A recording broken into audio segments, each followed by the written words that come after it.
But it's not really I don't think my anxiety it wasn't from the people, like I was nervous to meet them. I just go in these waves where I'm absolutely elated and no anxiety and just confident and want to make people laugh. But there was a time period, and and those scare you when you get anxiety. I don't know if you've dealt with it, but when you go through a period in time where anything triggers anxiety, and you're like, "Am I going to be too tired? Am I going to be this? Or am I not going to be enough?" I don't know what it was, but there was a time period where I couldn't even place where it was coming from. Do you Really? get? I notice you get Because you're like, I'm here, I'm safe. I'm in a right. completely safe environment.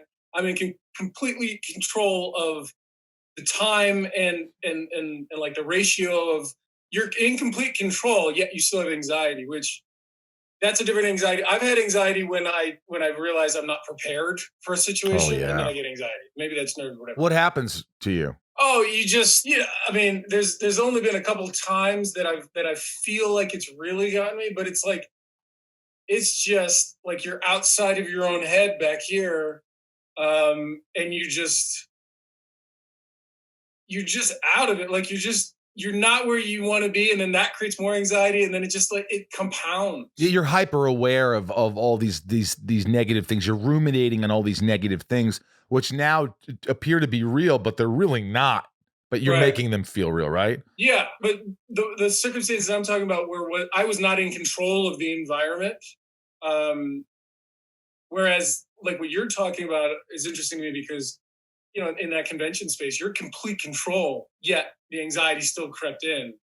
Um, you know, Exactly. But I think for me, it's always like my whole life, I'm anxious to make people, like me, happy with me. I want to make you feel like, okay, Rosenbaum's always going to make me laugh. The energy's going to be good. We're going to get through the day. It's going to be more fun with him around. And I feel like I want to make you enjoy yourself when I've all never felt that with well, you. exactly. But I'm saying I I've think never there's felt a enjoyment. well, I think I've never felt enjoyment with you. It's No, never worked. what I'm saying is that I think that I always I'm a people pleaser. I want to make everybody happy. I always was like the fence, the guy in the middle. I was watching the Bee Gees documentary, which you should watch. You'll love it. It just came I out. know. I just heard about this. It's very enlightening. Fantastic. But Maurice was the middle Gibb. He was mid Gibb. And there were Robin Gibb and Barry Gibb on his brothers. And they fought because they were the best singers in the band. Robin was the guy, or Barry was like I'm waiting for this moment to last, and he would get the high and the other, but together they were enormous, but they used to fight. I want to be, I want to be the leader. I want to be the leader. And Maurice was the guy in the middle. And so I'm like, no, he loves you. It's your brother. No. That's not what he meant. So I was always like that as a kid with my family. Your sister's a goddamn, no. She's your daughter. You're the peacekeeper. Peacekeeper, and that is exhausting. Yeah. I don't think you ever were. I envy you because in a lot of ways you I don't know if you were innately born a leader. I mean, look, you've got flaws. I know that you can be short-tempered sometime. You're impatient like me. We could What? What?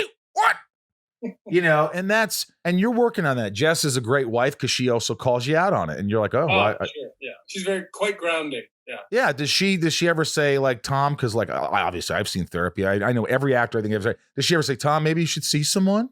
Yeah. She has. Yes, she has. And what did you do? Did you say something? Well, there's someone that her and I both talked to, not at the same time, and it's been very helpful. And